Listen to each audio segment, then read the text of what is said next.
सर्वेभ्यः नमो नमः। जय श्री राम। सज्जनों, आज हम दीपावली महापर्व की चर्चा कर रहे हैं। इस वर्ष यह पावन पर्व 12 नवंबर दिन रविवार, स्वाति नक्षत्र, आयुष्मान योग, शकुन करण में हो रहा है। अमावस्या का प्रारंभ दोपहर में 1:55 पर हो जाएगा, इसलिए पूजन का जो शुभ मुहूर्त है वो 1:55 से ही होगा। और जो भी दुकान, कारखाने, अन्य उद्योग धंधे के स्थान हैं, इनमें प्रायः दिन में ही पूजन करना चाहिए। रात्रिकालीन जो पूजा होती है वो घर के लिए होती है। आजकल बहुत भटकाव हो गया है कि लोग दुकान में भी, अपने फैक्ट्रियों में भी रात में ही पूजा करते हैं। यह सामान्यतः उचित नहीं माना जाता। घर में हम वास करते हैं, घर में लक्ष्मी का वास होता है, घर में हमारा परिवार रहता है, इसलिए रात्रिकालीन पूजा घर के लिए श्रेष्ठ होती है, दुकान, खेत खलिहान के लिए नहीं। जो लोग मांत्रिक हैं, मंत्र वगैरह जगाते हैं, उनके लिए एक अलग विषय, वो तांत्रिक विषय है, वो वाम मार्ग की साधना है, इसलिए हमको उसका अनुकरण नहीं करना चाहिए। अब हम बात करते हैं कि इस महापर्व के पूजन का मुहूर्त क्या है। तो इसका जो सबसे श्रेष्ठ मुहूर्त होता है वह प्रदोष वेला में होता है, वृष लग्न में। तो यह वृष लग्न शाम को 5:40 से शुरू होगी और 7:35 पर समाप्त हो जाएगी। कुछ पंचांग में थोड़ा सा 5-10 मिनट का आगे पीछे हो सकता है, तो उससे आपको कोई ज़्यादा प्रभाव नहीं पड़ेगा। लेकिन यह मुहूर्त किसके लिए है, यह भी जानना जरूरी होता है। जिनको पंडित नहीं मिल रहे हैं, जिनको सामान भी उपलब्ध नहीं है, जिनको पूजा का ज्ञान भी नहीं है, उनको इस समय पर पूजा कर लेने मात्र से माँ लक्ष्मी की सहज रूप से कृपा प्राप्त हो जाती है। लेकिन जिनको पंडित उपलब्ध हैं, पूजा का ज्ञान भी है, सामग्री भी उपलब्ध है, उनके लिए तो दोपहर 1:55 से ही माँ का पूजन श्रेष्ठ है। क्योंकि पूजन में दीपक का विशेष महत्व होता है।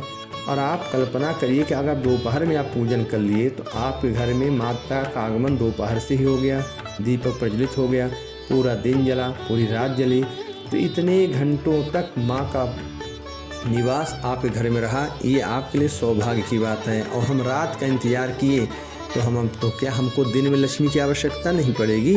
क्या नहीं होती है? क्या दिन में हमें धन नहीं चाहिए? इसलिए ये धारणा मन से निकालते हुए यह वृष लग्न में आप दोबारा अपने से पूजन कर सकते हैं, बिना पंडित के भी कर सकते हैं। उनके लिए विशेष मुहूर्त बताया जाता है कि जिनको कुछ नहीं आता केवल माँ को प्रणाम कर ले, कुछ भी करके पूजा कर ले, उनको भी माँ आशीर्वाद दे देती है। फिर भी अपने शास्त्र की परंपरा का ध्यान रखते हुए आपको समय बता रहा हूँ। तो वृष लग्न का समय आपको ज्ञात हो गया कि शाम 5:40 से 7:35 ये वृष लग्न हो गया। सिंह लग्न रात 12:18 से रात 2:30 तक रहेगी, ये अर्धरात की बेला में है। अब जो चौघड़िया के माध्यम से पूजन का मुहूर्त होता है उस पर ध्यान देंगे। जिनको इन लग्नों को पकड़ने का अवसर नहीं है या कोई अन्य व्यस्तता में है, तो जो शुभ चौघड़िया है वो दोपहर 1:50 से शुरू होगी, 3 बजे समाप्त होगी। तो यह भी बहुत ही उत्तम मुहूर्त है, दोपहर 1:50 से 3 बजे तक। दूसरी शुभ की चौघड़िया जो है शाम 6 बजे से 7:30 बजे तक। तीसरी जो है अमृत चौघड़िया 7:30 से लेकर रात 9 बजे तक। और जो अगली चौघड़िया है वो रात 9 बजे से 10:30 बजे तक है। और लाभ की चौघड़िया जो है रात 1:30 से 3 बजे तक है। तो आप इन समयों पर भी अपना काम कर सकते हैं। और इसमें माँ की पूजा के लिए आपको चावल की खीर, कमल गट्टा, कमल का माला या कमल का पुष्प, सतावर इत्यादि रखना चाहिए। इसके माध्यम से माँ की पूजा का श्रेष्ठ फल मिलता है। और सूखी धनिया ये भी पूजन में रखें। और सुगंधित वस्तुओं में इत्र और कपूर और अच्छी खुशबू वाली जो धूप हैं उनको अवश्य रखें। इस प्रकार से माँ के पूजन में आप प्रयोग करके और अपना कल्याण भी कर सकते हैं, माँ की कृपा भी प्राप्त कर सकते हैं। मुख्य पक्ष में आपको हमने बता दिया।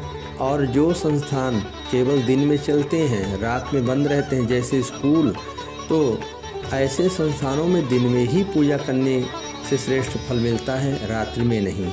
रात्रि के लिए मैं आपको बारंबार फिर से कह रहा हूँ कि रात्रिकालीन पूजा घर के लिए शुभ होती है, दुकान, फैक्ट्री, कारखाने, खेत खलिहान के लिए नहीं। इस बात को आप ध्यान रखें। और वृष लग्न की पूजा जरूरत नहीं इसमें पंडित, क्योंकि एक पंडित हर जगह उपलब्ध भी नहीं हो सकते हैं। इसलिए शास्त्र का आदेश है कि वृष लग्न इसलिए है कि आपको कुछ नहीं आता, कोई पंडित भी नहीं मिलते, आप अपने से करेंगे उतना ही लाभ मिलेगा। बाकी जो मुहूर्त निकाले गए हैं ये भी शास्त्र सम्मत है, इनमें आपको उसी प्रकार का लाभ मिलेगा।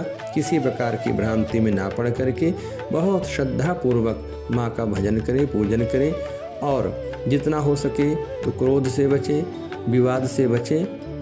यही माँ की आगमन और वास का सबसे बड़ा रहस्य है। पारिवारिक प्रेम और प्रसन्नता ही माँ का आकर्षण का केंद्र बनता है।